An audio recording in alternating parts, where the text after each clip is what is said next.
That sounds great. Well, Mark, I will turn it over to you. All right. Well, thank you very much. Uh, my name is Mark Hatch, and I am the Director of Facilities and Delivery for Rails. Um, uh, we're going to take about 20, maybe 30 minutes max. We want to leave plenty of time for Q&A at the end. But I would like to introduce the other people on the call as well, and I'll let them introduce themselves. But we also have Demond Warfield, Tom Nicholson, and then also Karen Goya. So Demond, do you want to just go ahead and get started and introduce yourself? Let them know your responsibility. Sure thing. Demond Warfield, Delivery Services Manager. I oversee, the Wheeling Hub, Burr Ridge Hub, the Bolingbrook Hub, and the Bolingbrook Hub has also Geneva and Shorewood libraries in there, in addition to all of the ILDS locations as well.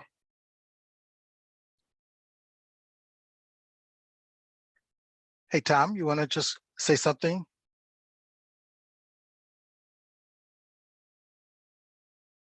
Yeah, sorry about that. Yeah, I'm Tom Nicholson. I'm with the CTL, or CTS as we used to be called, but to differentiate ourselves from Crete Public Library. But I'm in charge of the local Wheeling and Burr Ridge locations, which amount to about 130 stops a day.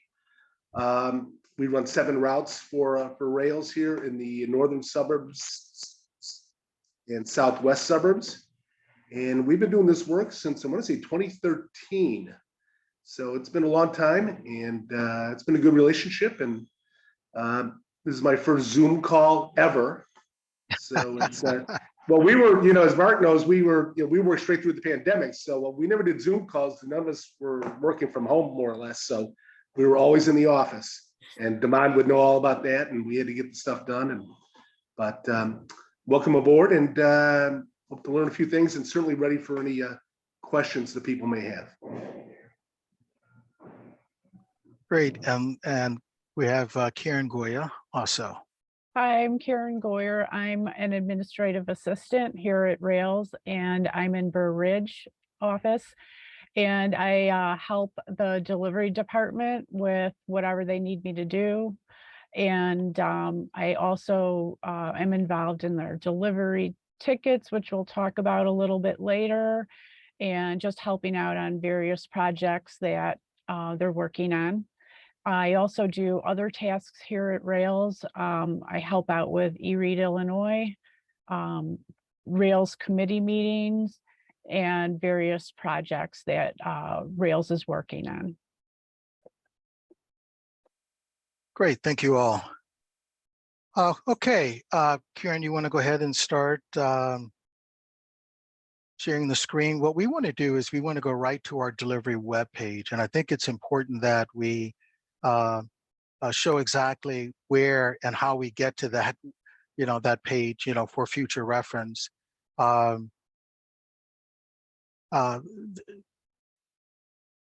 Okay, great, thank you. It's kind of hard to see on my screen. I'm not sure if everyone else can actually see that, where it's just railslibraries.info. And to get to the delivery webpage, you're just going to go to services at the top, and the drop down, you will see delivery over at the far left. And then once you select delivery, this is going to be everything related to the delivery department here. I'll go ahead and get started, and I can start talking about some of the things that that's on this first page, and then we're probably just gonna, go around the room and share information. The first thing I always like to make sure that people understand is delivery is free of charge to every member library. We're actually delivery is provided by a grant that we receive, from the Illinois State Library and the Secretary of State's office. So delivery doesn't cost the members a dime. That's first and foremost. We do this because first of all, we enjoy doing it. I think we all have a passion, for delivery, and it won't cost the members a thing. There's a couple of different ways in which the delivery can happen. We Rails naturally has trucks, box trucks, vans, and so forth. We also utilize Continental Transport Solutions or logistics. And as Tom mentioned, I actually say CTL primarily because of the fact that Crete is also labeled with the acronym of a CTS. So to eliminate the confusion, I actually use the CTL when I'm referencing Continental. So you could actually receive their delivery via the vendor, or I don't think we have any in this operation within the wheeling operation is our community delivery partnerships. We may have one or two. I didn't check. I apologize to see if that was structured already. But the community delivery partnership is, and I'll go more into detail into this a little bit later, is where there's a host library and then participant libraries that the host library would receive delivery for a whole host of participants or smaller libraries that may not have 5-day-a-week delivery. But we can talk more about that a little bit later. And then IODS, which is primarily the academics, utilizing Carly IODS, or our on-demand, van on-demand service. Van on-demand service is where we would put a location. We wouldn't actually physically go to that location unless there's something to pick up or something to deliver. We provide them with 2 days a week that we could potentially service that particular location. If the library has something to send out and they're scheduled for, let's say, a Monday, Thursday, if they send us a ticket on Tuesday, we would be there on Thursday. If they submit a ticket and say, I have something to send out, we would be there on Monday. So we have a service like that in place primarily for locations, their volume is extremely small, and it doesn't warrant a physical delivery 5 days a week, 4 days a week, even 2 days a week, and there's nothing to transact. So that's where we would put a lot of locations on van on demand. But I don't believe we have any van on demand locations within the Wheeling, the CCS service area, I don't believe, And then you could also receive delivery by mail. The U.S. Postal Service, we utilize them for about 400 locations, believe it or not, but those locations primarily rarely receive any material from us at all, so they've been set up under mail, and if that service is utilized, we would actually reimburse them for any post-it that they would use getting material to and from. We would actually reimburse them for that. There's a little form that has to be filled out, and we would take care of that. Because as I mentioned earlier, delivery is free. So we'll jump down now to the library lookup. The library lookup here, this is just a basic way of looking up, and this is through the member directory. Karen, I guess you could use the WGK. And if you just hit apply, so all we're doing is just putting it in, so then that's going to be Indian Trails Public Library. This is just the basic information that you're going to get. That's it. That's all you're going to get. When you just do a basic member lookup, you're just going to get the library name, the phone number, the address, and then any delivery information if that location receives delivery. For a more detailed explanation, or not explanation, but more detailed information, on a particular library, we always ask people to use L2, which is library learning. And Karen, if you just want to, okay, great, you've already got it up there. How about that? Perfect, thank you. And then we can go in with the WGK again, and then just hit search. Now, if you select the Indian Trails, perfect. And then if you could scroll down, now you've got a lot more detailed information. This is the meat and potatoes. This is everything that's related to that particular library. It's going to show that it's a direct delivery, at the IODS stop, which is Wheeling, which is the the XWH, the routes number that it's on, the days of the week it's service, and so forth and so on. And this is a perfect example of a location that is set up as a host for a CDP, because if you notice the list of locations that are listed under where it says it receives the delivery for all of those particular locations. So this is a perfect example of a host library that's associated with our CDP. And I'll talk a little bit more, about, I think CDPs a little bit later, because there is criteria on both sides that have to be met, in order to be a host and a participant. So off to the right, you can see the information as far as the name of the director, your ILS, the ILS vendor. This is all the information that that's associated with this particular library.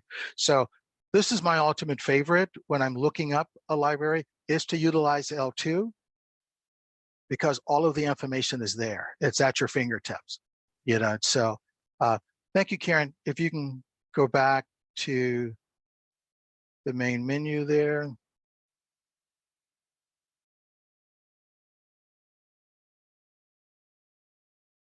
Great. Okay, and the next on the list there is the ordering the self-adhesive labels that we'll talk more about in detail later. I think Demon's going to be addressing that. And we also have a link to our sister library system, the Heartland Library System.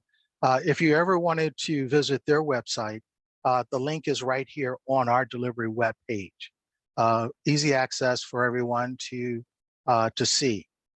So the next thing that I'm going to chat about is what we deliver. And I think this is so important that people understand the things that are authorized to go through delivery are things that are cataloged and for patron use. That's the most important things. We've seen some doozies.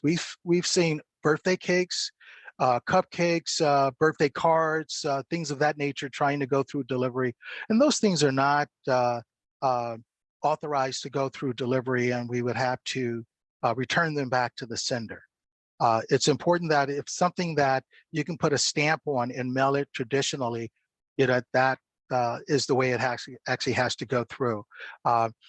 We have seen a lot of things that were unique, but were cataloged. Cake pans, fishing poles, you name it. There's a lot of things like that that libraries are offering that a patron can request, and as long as it's barcode for patron use, we will deliver it. So that's the most important thing, and I always have to say this, there's a disclaimer here that says, please note that CDs and DVDs in their original packaging, which are extremely fragile, are not designed for transit without additional preventive measures to prevent breakage. I have to constantly keep reminding people that those little small, very pretty jewel cases are actually not designed to go through delivery. An average delivery container could weigh about 40 pounds. And if a CD case is in the middle or halfway through, that's probably about 10 or 15 pounds that's on top of that case. And riding in the back of a truck could actually damage that case. So we respectfully ask that if you're going to utilize the original packaging, that you secure it some type of way. We have no issues with bubble wrap. We have no issues with things like that. A lot of our libraries will utilize bubble wrap and things of that nature, to safeguard those particular items. So I think the last thing that I'm going to talk about, and then I'm going to turn it over, is the frequency of delivery. I don't believe it's affecting anyone within the CCS group, because I believe all of the libraries are receiving 5-day-a-week delivery. But we have a lot of libraries that their volume is extremely low. So because of that, as I mentioned earlier, we just can't afford to send a truck there every day and do what we call in the industry an airdrop, where we're not exchanging any information, any material whatsoever. We're just going there, waving at the librarian, and then we're walking back out the door. That's very, very inefficient, is very costly. So what we've got is this schedule has been placed out there on our webpage so that libraries can see what they're entitled to based off of their volume. So if you know for a fact that you're an extremely low volume location, you could be set up on, I'm referencing if you receive 1 to 9 items a week, you could be set up for 1 day a week delivery, mail, or on demand. Those are the options, and that's actually at the discretion of the manager primarily, because we need to see exactly from an efficiency standpoint, how does that fit into our routing? 10 to 59 would be 2 days a week, and so forth and so on. So this chart was put out there just primarily so that libraries could actually see exactly what they're entitled to if they're not under 5-day a week delivery. So at this point, I'm going to turn it over to Tom to talk a little bit about CTL. And then after Tom is done, we're going to show you a video of the CTL operation, which is also, as you can see, that's on our delivery webpage as well. So I'll just turn it over to Tom at this point. Oh, thanks, Mark. I appreciate it. And yeah, we've been doing these deliveries, as I mentioned, going on 9 years now. And we do all of our deliveries in the evening, with the exception of 10 local deliveries, daytime deliveries, I should say. Actually 9, I take that back, 9 daytime deliveries. For whatever reason, we couldn't get key access or whatever. There's schools. We don't do too many schools, but we do quite a bit of work. As I mentioned, we do 130 deliveries a day. And we are doing anywhere from about 500 to 700 totes in and out on a daily basis.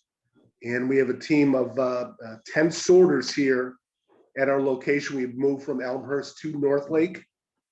And we do have 2 supervisors. Letty Garcia is our main supervisor in charge of the staff. And we also have a sorter supervisor as well. And I know eventually we're going to talk about ticketing and whatnot, but we do respond, and Karen will tell you the same thing, that we do try to respond as quickly as possible to the tickets, and try to be as responsive as possible and quickly to the clients when there's issues about access to the building at night. We run into different issues, especially with our nighttime crew, that you wouldn't have during the day.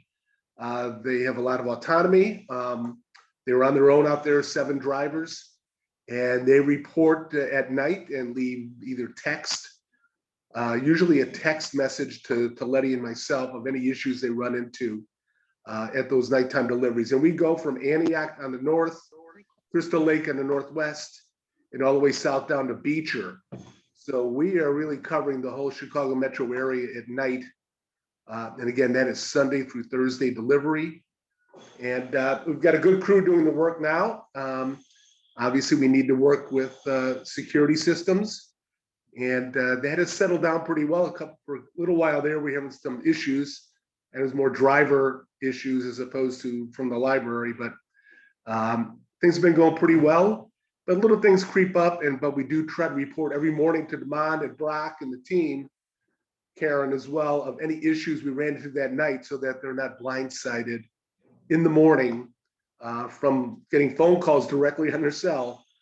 From a librarian who was awakened at 4 or 5 o'clock in the morning regarding an alarm system.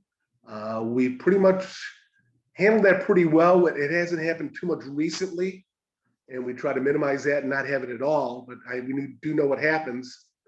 But the drivers are instructed that if the alarm goes off, they are to wait for the police to show up. In a couple instances, the library has given us a phone number to call of their own security system, their own security provider, to let them know that everything's okay. It would just be punch something in wrong, so that nobody has to get up out of bed at 3:30 in the morning to find out what's going on in their library. So like I mentioned, we have a good crew going right now. doing the 130 deliveries a night. And our main communication to the libraries themselves, they don't even see their driver. Most of them have never seen him. That use the ticketing system.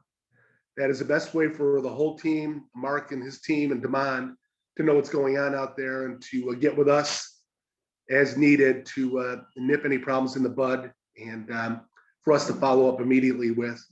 And that goes also with any sort issues we are running into. We do utilize logging system. I do log all the issues that pertain to service for Rails onto a spreadsheet. So we do recognize which sorters are having the issue, or then again, if a driver is having an ongoing issue, the driver isn't very long with us for very long. So we made one change in driver here in the last 6 to 9 months, and which is pretty good. So the turnover is minimal, and that keeps things rolling smoothly. But if a driver continues to make the same issues, setting off alarms or damaging a facility, we will make a change, and we will not put up with that. And that is expressed to the drivers upon their start with us, and we don't hesitate to let somebody go if it's just if they're not adhering to the rules. So I will turn that back over to Mark. I hope I answered some of the questions, but certainly during Q&A, I can certainly answer any more that may come down the pike. Okay, thanks, Tom. I think we're going to show this short video now about your operation.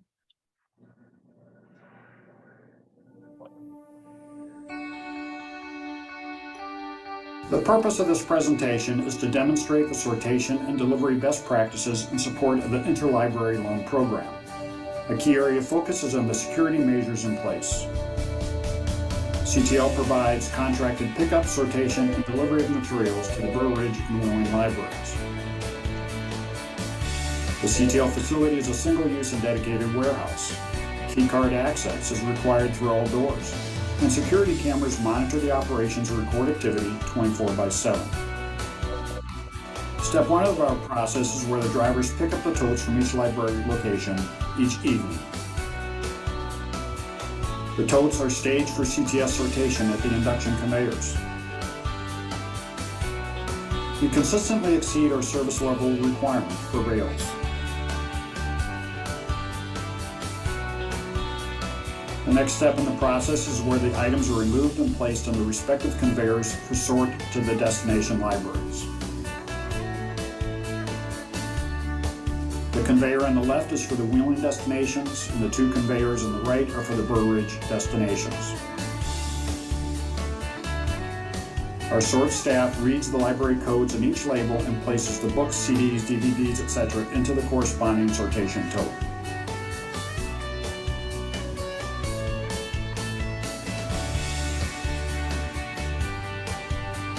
When the totes are full, they are placed on an outer conveyor for quality inspection. The supervisor verifies the label code for each piece and places it into the destination tote. A label is placed on the destination tote and moved to the route staging area. Totes are then stacked by library for each route. The totes are counted and manifested for the delivery drivers. At the end of the day, the supervisor inspects the sort area and ensures all items have been accounted for, from receipt to preparation for delivery.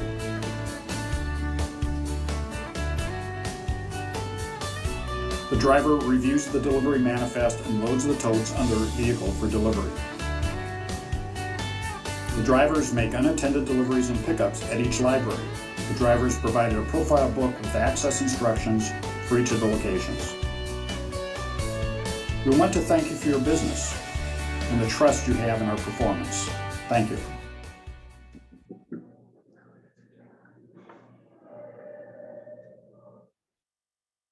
Great. Thank you, Karen. And I think Karen's going to take over now. She's going to talk about the delivery help desk. Right. I think that Tom mentioned the ticketing system. That's known as the delivery help desk. And this is how you should be communicating with your delivery manager about any questions or problems that you may have, anything at all. You would contact the delivery help desk. This is also where we ask you to report any misdirected items that you receive.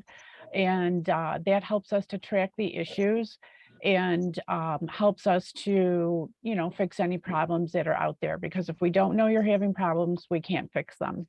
So if you need to contact delivery, use the help desk, and that is very simple. You send an email to railsdelivery@railslibraries.info. And that information is all here on the website. You can see the link to the email address.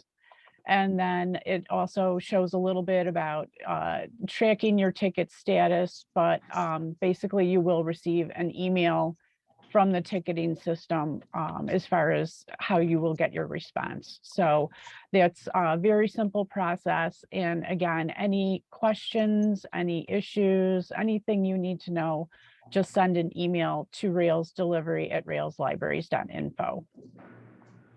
And then next I'll move on to the email notifications.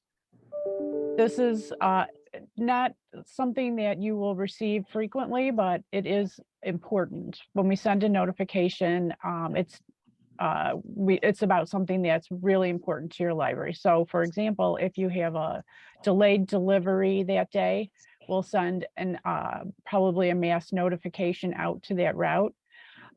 If the route is canceled, we would do the same thing. And then another way that we use that notification system is to give you a heads up on when a delivery count is coming up, and to give you the detailed instructions on how to complete the delivery count. And we'll be talking about that specific task a little bit later in this meeting.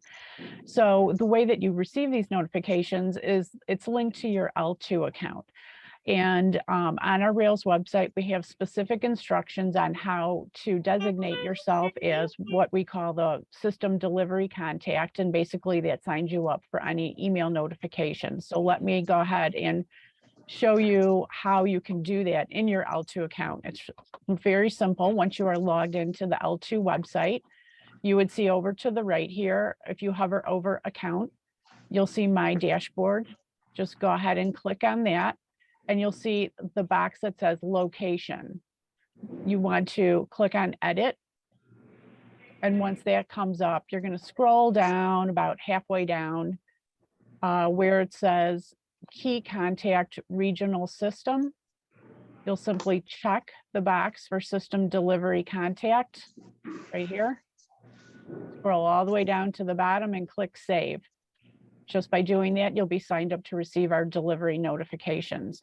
Now, we do ask that each library have at least 2 people signed up for notifications. And that way, if something comes up and one person is on vacation or out of the library for whatever reason, at least there will be someone else, a backup, who will receive that notification.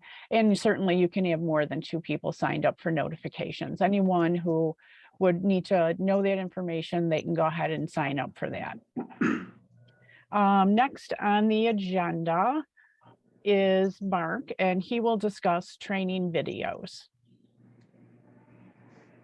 Great, thank you, Karen. We have 5 different training videos that were prepared to assist libraries in training new staff. The first one is primarily how to actually load the container.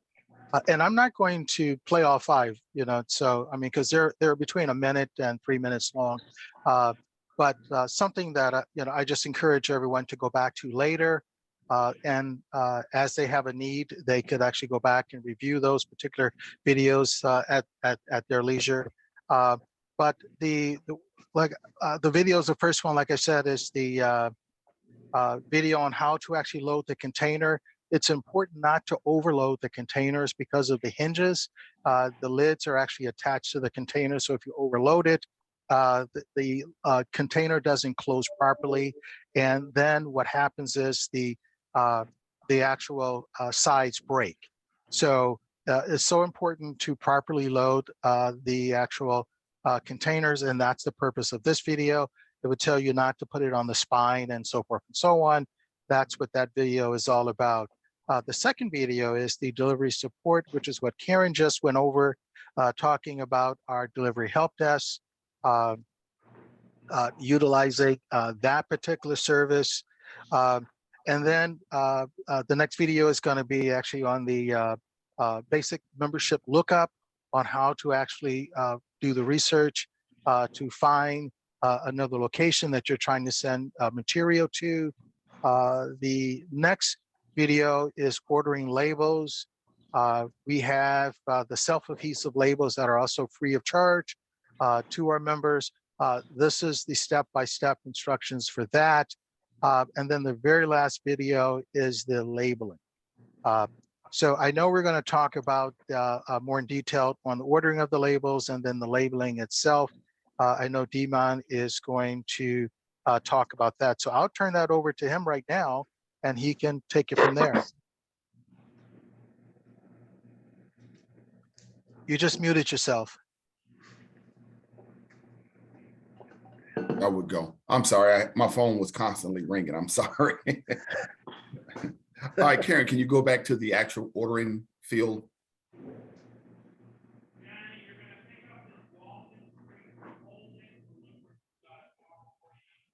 I think it was on the page before. Oh, okay. Hold on.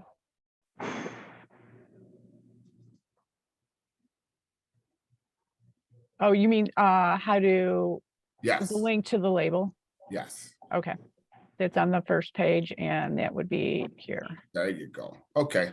So in ordering the Rails self-adhesive labels, it's pretty simple. A lot of these here, we when speaking with Tom, we don't have a lot of issues out of the CCS libraries when it comes to this.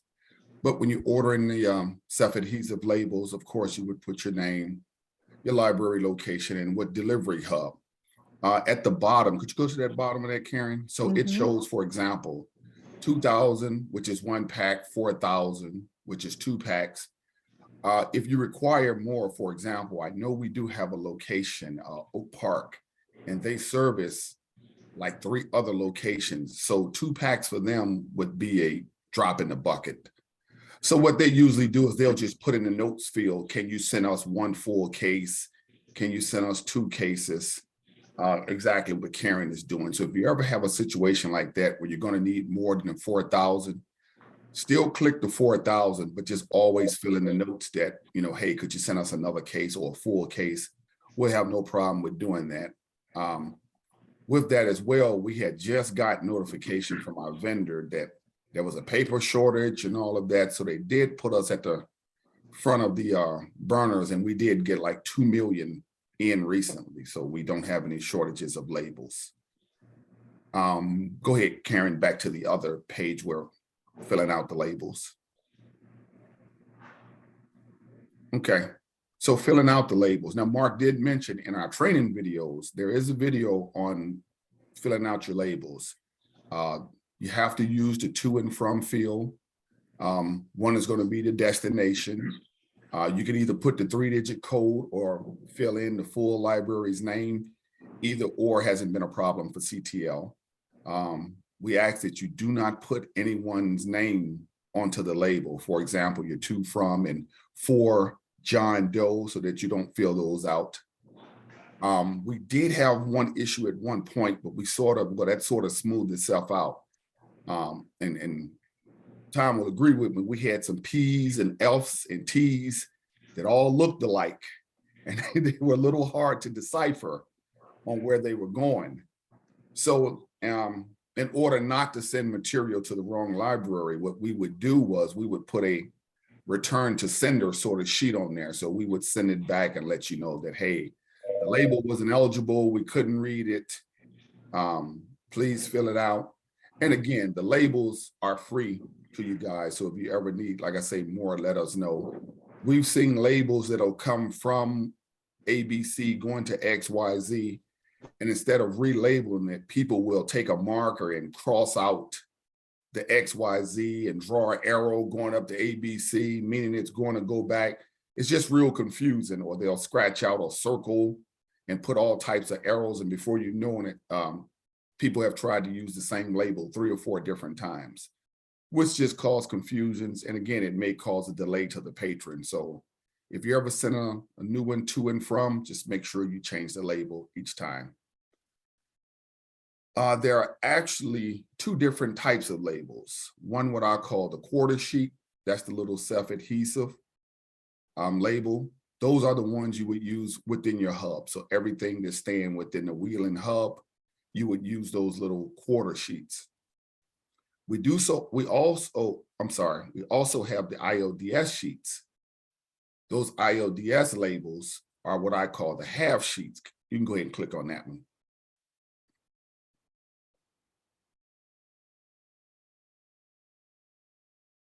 Now, with the IODS labels, if it's ever going outside of your hub, you have to use one of your IODS labels. Your IODS labels can be used to get material to the Heartland Library System, Chicago Public Library, or even academic libraries.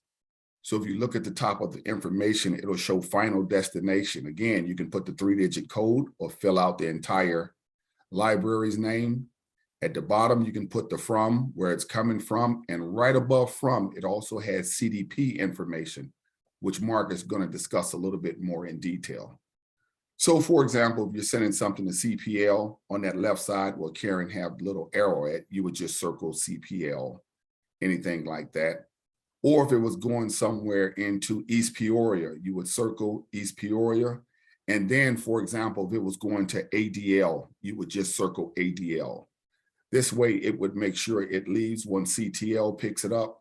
It would come over, it would actually run through my hub, and then we would ensure it would get over to XEP, XEV, Rockford, any one of those. So you just have to make sure you're using both labels. And again, the video on the training videos is real descriptive, and it shows which labels are which and the best practices for using it. Lastly, I want to talk about the labels on the items. So the labels on the items, in the beginning, we did have a couple problems that Tom and I spoke about, where you had people would use like 2 Webster's dictionaries and put one label on the top, and they would put a small rubber band around it. So when those books run through delivery, what would happen was we would run into the problem with that rubber band popping. Now, if that rubber band pops, we do have the book on the top that have a label on it, but the book below it doesn't have a label on it. So again, if you're rubber banding items, make sure you're not using them, for like 2 big Webster's dictionaries. Make sure they are relatively small, or CDs you're bundling. We do recommend using rubber bands, especially not on books that you're not using tape, to where if someone was to pull the label off, it would actually damage the label. I'm sorry, or damage the book. That's what we're more concerned about. So that is my little spiel on the labels and labeling. And again, if you have more questions, we'll answer those questions in the Q&A section toward the end.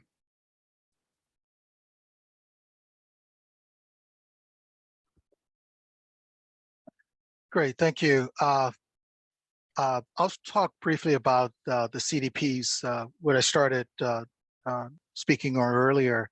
The CDP, which it says is a community delivery partnership. This is something that we intentionally try and arrange. The reason being is because of the fact that traditionally a library that may receive delivery 1 or 2 days a week, they may not have a lot of volume, so their delivery is quite small. If there's a library within 5 miles of that library, and both libraries, the host library, let's say for instance a public, and the participant library would be a school, if they're both willing to participate in the CDP program, then and they're within 5 miles, the only criteria that is that we ask the host to do is to notify the participant library once something comes in. So the host has to be willing to receive the material for the host, and then the host has to then make sure that they pick the material up, that they can retrieve it within a timely manner. So that's primarily it. this benefits not only the participant library, but it benefits Rails greatly as well. We look at everything from an efficiency standpoint, and by reducing the number of stops that we have on the street increases our overall efficiency. So it's a win-win for the library, the participant library, because they're now entitled to the delivery frequency, which traditionally has to be like 5 days a week. They're now entitled to 5 days a week delivery because their material is being delivered to the host, and the host has to just say, hey, I have material that was received for you, can you come retrieve your material? A lot of our participant and host libraries have worked deals out where if they're large enough, they may have a delivery service in-house where they will actually deliver the material to that smaller location. So it's a win-win for a lot of people, like I say, especially Rails, and for the participant library, by agreeing to that CDP arrangement. So if you look down there, and you don't have to click on it, Karen, you can see where those are all of these CDPs that we actually have, and that talk about the requirements, to actually be a CDP host and a participant. So I encourage you, if there's something, if you have a library that is in your area that could possibly utilize that service, please let us know, because we're always looking to see if there's some, libraries that we can partner as well. So the next thing I'm going to talk about is branch deliveries. Branch deliveries, the administrative rule states that there can only be one delivery per agency. But there's some libraries that say, hey, I've got multiple branches. I'm going to need delivery to my branches. And we have no problems with providing that service. The unfortunate part is, we actually then have to charge you on a cost recovery basis, $3,795 per year, which is billed semi-annually. And that only equates to like $15 a day, if you would like a branch delivery. We've only got 2 libraries that have taken us up on this because they have multiple branches. They don't have an internal delivery service, and it's cheaper to just have Rails actually make that delivery for them. So this is the information that's out there. You can see the actual request form. It would actually come to me. You can just email it right here to my office, and I can take it from there. I can definitely arrange that if that's something that you are interested in. And now, the next thing I'm going to talk about is the delivery count. I know everyone on this call is excited when you get the notification that we have a delivery count coming up. The good thing about it is it's only once a quarter.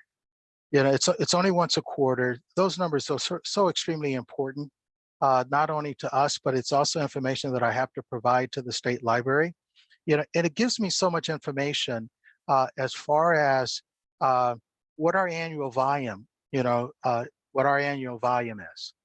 That's the first and most important thing, is I need to know exactly what my annual volume is, because I determine my staffing off of that. I determine my vehicle capacity off of the number of containers that within each vehicle and things of that nature. So doing that delivery count is so important that and it's a necessary evil. I know that libraries really don't enjoy doing it, but we appreciate everyone actually taking the time to provide those totals. And one thing that I'll share with you that's actually done on the back end side, we actually audit 25% because the library itself is actually entering the totals into the system, and what we actually do is, each quarter, each account period, we actually audit 25% of the libraries. just to make sure that the information that has been entered into our system is actually accurate, that it's correct. That's why you may receive a call from us stating, I didn't get your totals. I need you to put your totals in, or there's a discrepancy in your totals. Can you tell me why in the system you put in 4 containers and 55 items, but when the audit was done, we counted 6 containers and 125 items. So that is the reason you're getting that call from us, because we actually have done an audit on 25% of the material that has come into the operation, just so that we can ensure that the information is correctly, that was entered correctly. We actually do a manual check. Karen, if you want to go to the delivery count data for August, that would be fine if you want to, and then we can pull this up and then I can show you. This information is on our webpage for everyone to see, by the way. So if you go down to Wheeling, so we'll just work with the Wheeling group here with the material from Wheeling. These are all of the libraries from the Wheeling that has entered information into the system. So what we have to do is, and this is my responsibility, and I haven't done it yet. So I actually do a line-by-line check. I actually do a line-by-line check, and I actually look to see if I can, at a glance, see if there's something that's out of whack. So if you can just pick a library, Karen, you can grab anyone. I really don't have a preference. So this is, when you click on this particular library, so you chose Barrington, you could see it says exactly what their delivery days are. So these are the days in which we know for a fact you should actually be entering your delivery counts into the system. It goes in and says, well, on Monday they had 1 bin, 29 items, 2 bins, 56, and so forth. One of the things that people do, and it happens so frequently that it's just, I'm not sure actually how to correct this, but they were transpose the numbers. They would put in, so if we're looking at this example, on Monday, they would put 29 bins and 1 item. So that's why we actually do a line-by-line comparison to see if we can catch things like that, because that throws our numbers off tremendously, So we ask libraries to take their time, really look at the information, and make sure that the numbers are incorrect. And then secondly, part of my responsibility is I will actually go back and I will actually look at every last one of those transactions just to make sure that someone hasn't transposed the numbers and they haven't put in 29 bins and 1 item. So thank you, Karen. So this is the delivery count. Like I said, this is just something that is so important, to us being able to show our worth, to the state library, because of the fact that they are providing us a grant, to provide this particular service. So it is a requirement. It is a requirement for all of the libraries to participate into that. As Karen had mentioned earlier, when we talked about the system delivery contact information, if there is not a system delivery contact information in the system, you won't even receive the notification from us to let you know when that takes place. So that's why it's so important to have multiple people in as a system delivery contact, so that when we do send out communications and we send out all of our reminders on the delivery count, not only do we do it by the route email streams, but we also do it in our e-news. So if you don't get it in one spot, we try and make sure you get it in another. So that's why it's so important to make sure that L2 is up to date, and that is the library, whoever's designated as the keeper of L2, to make sure that that information is up to date. Is so important that when a person leaves, let's put another person in its place, to make sure that we don't skip a beat, So, but that's pretty much everything that we wanted to talk about today. So hopefully it was beneficial. Hopefully it was good information that everyone can use. And now, so at this point, I think this is the perfect time to set it up for our Q&A session. And I do apologize. I said 20 or 30 minutes, and I think we're already on 50 minutes. So I apologize. I get long-winded at times. So we'll go ahead and start. We did receive a couple of emails. I'm sorry, a couple of questions already, which was great. So hopefully we'll have a few more. That has something has popped in your mind as we've been discussing. So I know Karen's going to read the questions, and then we'll do our best to answer those as best as possible. Okay, just real quick before I start the questions, I realized I forgot one thing I wanted to mention about the delivery help desk, which is we appreciate, and it will be more efficient for you to make sure that when you send an email to the help desk, send it from your email address that is affiliated with your L2 account, because the system automatically routes it directly to your delivery manager, and it doesn't like get hung up a little bit longer. So just make sure that you pay attention to that. Okay, so for our questions that were emailed, the first one says, I was informed we should write only the first 3 letters of the library code, for example, WGK or PAK, etc., on the Rails delivery labels. We are not to include D, DR, HB, or any other extensions denoting branches. However, many libraries are still adding the branch extensions. So they asked a staff member at Rails if all the libraries were being instructed to use only the 3-letter library code, and was told they are not. So what is the appropriate way to label for deliveries to branch locations? That's a really good question. We ask that you utilize the code, primarily just a 3-digit code. If it's going to a bookmobile or to a branch or something of that nature, you can put that in the 4 section. I'm sorry, the 2 section. I apologize. In the 2 section, it's going to. Let me back up and start over. It's going to WGK, and it's going to be for the bookmobile or for the branch. You would write the name of the branch inside of there. So that is the easiest way. That's the cleanest way, primarily because we don't have a separate sort bin for a branch or for the bookmobile. So it's going to go to WGK would be the location that the material is being delivered to. So then you would just put for whatever the branch is or bookmobile in the for field. Okay, and our Hopefully next, that answers, yeah. oh, sorry. The next question is, what is the best way to get our extra bins picked up? Emailing does not seem to get a response.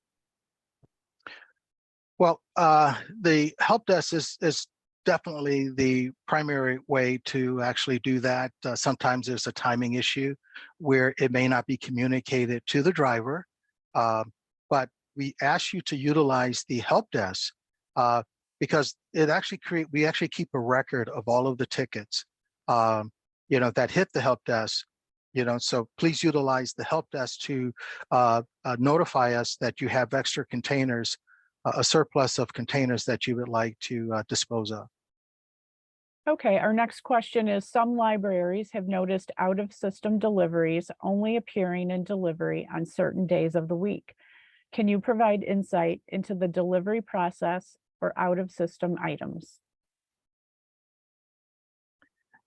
There shouldn't be separate different sorts for in-system or out-of-system transactions, and I assume you're referencing IODS items, items that have come through IODS or OCLC, is my assumption, but there should not be.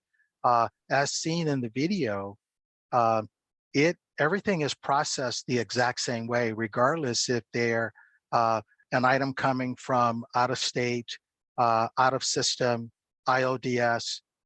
It's all processed the exact same way. So I'm a little confused on that. Tom, would you Are you familiar with any type of separate sorting that would be going on? No, there isn't. We did have an issue a couple months ago. I think it was Highland Park was mentioning that they were not getting out of system deliveries on a consistent basis. Like they were getting 1 day a week, which we find hard to believe. So we did look in that. We were processing all the bins at night. So I'm not sure specifically where they may be saying they're coming from. When they say out of systems, out, you know, the transit times, Demond could probably answer if work comes out of Southern Illinois or whatnot. There may be, you know, an extra day's delay. I'm not sure. But that's one thing to think of right now, that they should not be seeing that kind of situation. And as I mentioned, Highland Park was the only one that brought it to our attention. We did look into that. So without any more libraries letting us know, we did look into that, and they are getting all their items in a timely fashion. This goes back a couple months earlier in the summer. So that was my response to that. Great, thank you. Okay, and the last question we received in advance was, we've been reporting delivery issues to Rails as requested. What happens with those reports, and how does Rails use them? Well, Karen actually does a report for the delivery department on a monthly basis. And it's actually a month-by-month comparison. We utilize those. Karen provides us with a detailed report which shows every ticket that came in for that particular month. That's actually distributed to each one of the service center managers. They're to use that as a means of reducing the errors to prevent it from happening again. So if we know for a fact that I've got a ticket that came in, or multiple tickets that have come in, you know, where the delivery didn't take place, you know, we can then utilize that to figure out why. So we actually keep track of every ticket, and then we use them to, like I say, to eliminate the issue from happening in the future. But to see a side-by-side comparison, I think is so important, because if your operation received 4 errors this month, your goal is to have 1, 2, or 3 errors the next month. And we want to see that downward progression, you know, every month, to show that we're making an improvement, that we're resolving the issues. So that's why it is so important to utilize the help desk so that we can track the errors and then resolve them. So I know there were a couple of tickets, or I'm not sorry, not tickets, but questions that have come through the chat feature. Or do you want me to read those? Yes, please, and then we can go ahead and address those as well. Okay, it says, I have a question. However, I'd like to mention we have 3 large flatbed style carts for the Rails bin deliveries. We are all women of different heights that range from 4 feet 9 inches to about 5'7", and also our 3 carts are clearly labeled with 2 different bold letters and highlighted with yellow strips that say, please do not stack 3 high. Yet there are days we get bin stacked 3 level high. My question is, who do we need to ask to please do not stack our bins higher than 2 bins? I'm pretty sure that has to do with us, Karen, because they're nighttime deliveries and they don't see the driver. We have had that issue before. We've explained to all the drivers, do not stack more than 2, even on a cart, especially on a cart, because they are obviously raised already. And we explained to them why, the very reason they just mentioned, that 40-pound bins, to lift them shoulder high, somebody's going to get hurt, and it's just not feasible. And we try to remind the drivers, it has snuck through a couple times that they did put them higher than they should have, and they do send a ticket. We do respond to that, and we do remind the driver about that. We did have a new driver start on one of the rails in the Cal City area. Once he learned the rules, after a week or 2, that stopped happening. So I haven't seen a ticket like that in a while, but we are aware of it.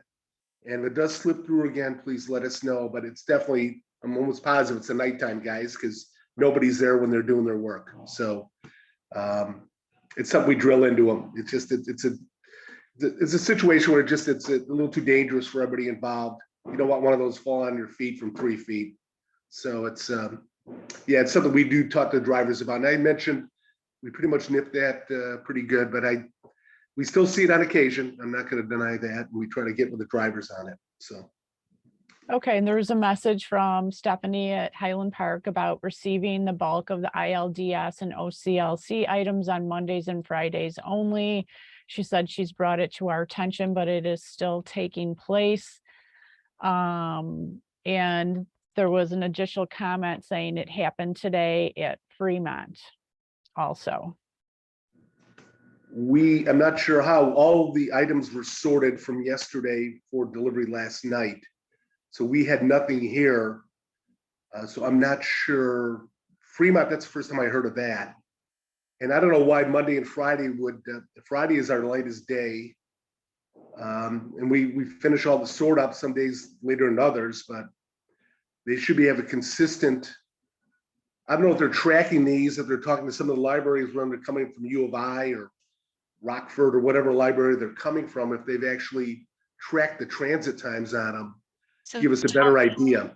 Sorry to interrupt, Tom, but I think Fremont was commenting that their bins were stacked. Yeah, more than too high today. Oh, okay. I thought they were getting stuff later. Okay. I didn't see, they didn't send a ticket yet, but I will definitely talk to the driver about that. They do receive quite a few, but he's a veteran driver. I'm not sure why he would do that. It's been the same guy for going on a year now. So I will definitely talk to him after this meeting. So, but as far as Highland Park goes, I'm not sure why Friday and Mondays they would be getting, that'd be the only days they're getting their ILDS items. I'm not sure why that is.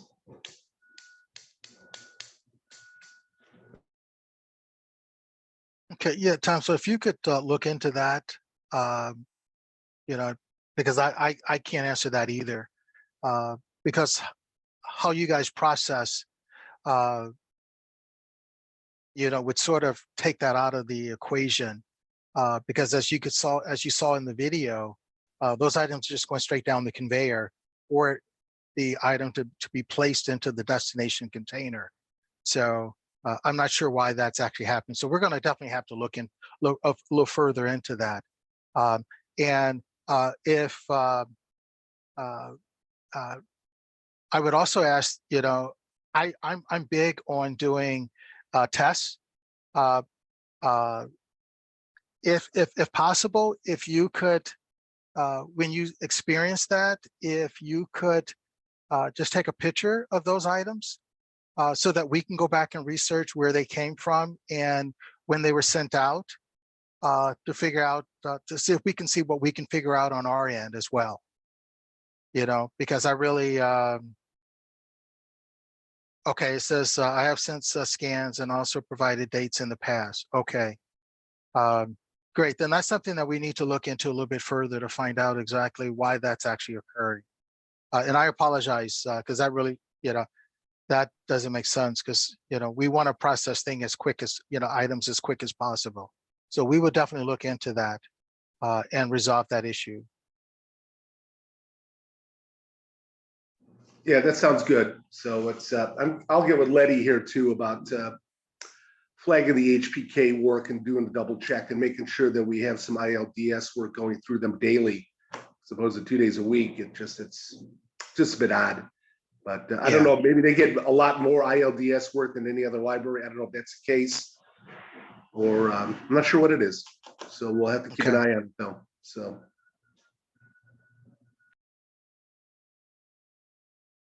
Karen, do we have any other questions that have come in? No, I don't see anything else in the chat.